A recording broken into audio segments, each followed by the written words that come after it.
folks, Hingham Hiification, back with you again. I've been doing some test firing, several different guns. I've been doing a couple of builds, a shotgun build, and recently a rock armory, which I showed a couple of little clips of that recently. But I wanted to kind of talk to you about the 45 Auto, the 1911, but specifically these Rock Island armories. There's a lot of discussion on the online forums about, oh, whether they're good, whether they're not good. Oh, I like my Colt. Kimbers are better.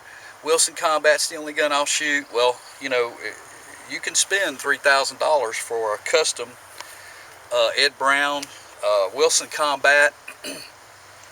Kimbers up to $1,500, some of them $2,000. But to be honest with you, if you look at this gun right here, this is pretty much a stock GI model. I'm going to talk about the changes that I've made to it, and I'm going to tell you why I prefer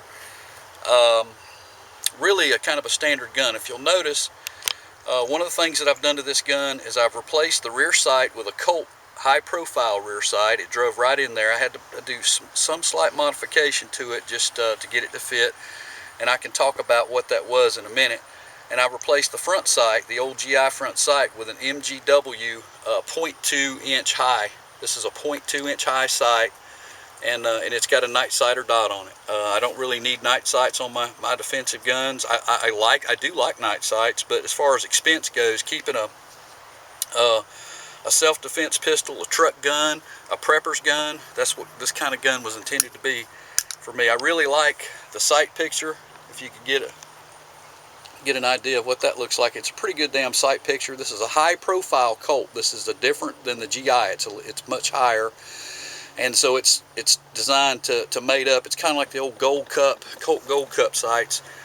They're completely adequate. I don't need to have a $150 set of Novak, you know, slant rear sights, Heinies. I don't need to have that on my gun. They're completely cool, but completely not necessary. This be great any standard gun. There's no problem with it. You know, you can cock this gun just by using the sight, and so I see a lot of advantages of that. So it's completely adequate. You'll also notice that it's got a standard hammer spur on it. I don't need a skeletonized hammer. They're great if you want them on your gun, or if you buy your gun and it's already on there. That's completely fine. And I don't have an extended beaver tail. Now I will admit, you can do a lot of things to 45s. There's probably more parts for these guns than any gun in probably the world. But the extended beaver tail is one of the few modifications that is somewhat worthwhile, although not completely necessary. If you take this spur hammer, because all it does is eliminate the hammer bite. When that hammer comes back, it has a tendency to bite the web of the hand right there. Sometimes on some people, I have kind of meaty hands, so it does bite me sometimes. But what I've done with my 1911s, because I like the spur hammer, is I'll just trim this back a little bit, about a 1/16 or two, and you know, refinish that, and then boom, problem solved. So even a beaver tail grip safety is not necessary to have a really good 1911. You'll notice these are standard controls. That's a standard slide stop and a standard safety. I do not like extended safeties. There's been too many times where, and particularly ambi safeties, well, when firing, that safety under recoil, when you're coming back down, can be engaged. It's happened to me a lot. You can learn to overcome that by training, but the standard safety is I've never had a standard safety do that. The only things about this gun that I've done to this gun is I replaced the front and rear sights. I did those myself at home with very little tools, standard hand tools, and I have ceramic coated the slide. That's for durability, and it's some ego involved. And I replaced the grips with a good set of Coco Bolo dark heartwood grips, and that's all ego. I just love the way that they look. It wasn't necessary. The grips that were on the gun were completely serviceable. No problem with them at all. But so this is my version. As you'll see too, it's got a standard recoil plug and no full length guide rod. I don't particularly care for them. I don't think they serve any purpose at all other than lining the pockets of people that make them with money. If you'll notice some of the Ed Brown guns, some of his higher end guns, the Special Forces, for example, has standard recoil plug. This is completely reliable. The full length guide rods, quite honestly, don't do a thing. They do add a little bit of weight, muzzle forward, but it's not necessary. John Browning knew what he was doing.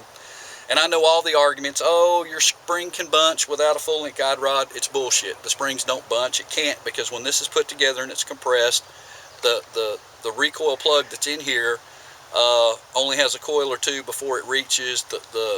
This plug is long enough where all that compresses properly. John Browning made sure that we had a decent gun. Our military used it for 60 years, and it served them very well. So this is a kind of my version of a basic 1911 setup, and this is really all I need to shoot well. I've shot guns set up just like this. Rock Island Armory, by the way, are very well made guns. They're underestimated in the market, and they're probably the best buy in a 1911 that you can get for the money. Doesn't mean it's a cheap gun. This is a very well made 45 auto. I assure you of that.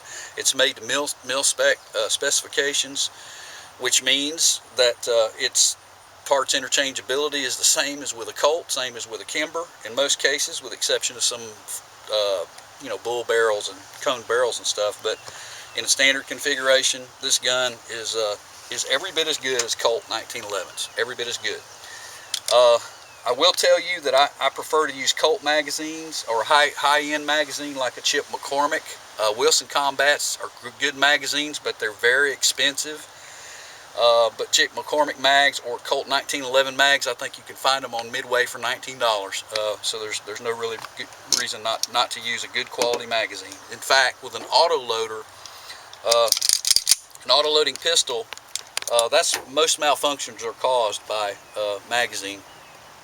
poor magazines or poor magazine failure. This magazine right here, you can get a zoom on this. This is an old Colt magazine. Can you see it? It's an old Colt magazine, and I've had that magazine for about 30 years. I did replace the spring and follower with a Wilson Combat follower, a polymer one, and spring, and it works just fine. Now, it doesn't drop free of the gun like I'd want it to, but it works fine as a backup mag. It's completely adequate. No reason in the world not to use it. So today, I haven't shot this gun since I put the sights on it, but I'm going to shoot it and see where it's hitting, and then I'll adjust my sights based on impact on the target. So we'll go ahead and get set up to show that to you.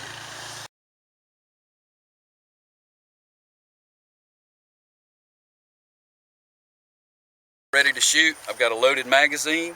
I'm going to talk some more about how to carry these guns too. By the way, this is a Safariland 560 custom holster. This is a great holster for range work or open carry, but it's not good at all for concealed carry. But I do like it. These Safariland, most of them are suede lined, and they protect the finish on your gun. So I'm gonna go from drawing the gun to I'm just gonna take some slow fire practice, and I'm gonna see where these rounds are hitting.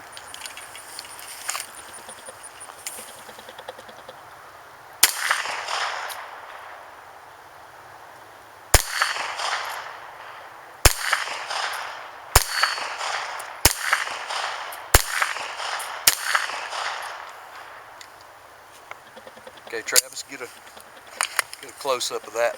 You can see while Travis is zooming in on that, that's probably far enough. As you can see, those rounds hit generally elevation-wise okay. I'm pretty happy with that. But the rear sight is off to the left just a little bit. So I'll correct that when I get back to a bench to do that. But it's a pretty decent group. That was Wolf ammo, that was Tula ammo, so it's just cheapest stuff you can get, and it shoots pretty good. I'm pretty happy with that. I know exactly what I need to do with my sights now. I'd say a 1/16 of an inch to the right, and I'll have that figured out. I'm going to shoot another mag. I'm really okay with where those hit. The next rag, this was the stock mag. These ACT mags that come with them, they're pretty decent mags. You'll see all kinds of reviews on these online, but I've had no trouble with them. But I prefer a flush fit mag in my 1911s. I just prefer it. These have a base pad that extends below the grip of the gun. No problem whatsoever. They do help you seat the gun, blah, blah, blah, but I just prefer a flush fit mag. These are Golden Saber 185 grain plus P's. These are really hot loads. This is a standard spring in this gun, so these are going to bite just a little bit until I get a heavy, I'll probably put a 2-pound heavier spring. Not that I have to have it, but it'll protect the gun a little bit from hard battery. But I'm going to see how these group and shoot.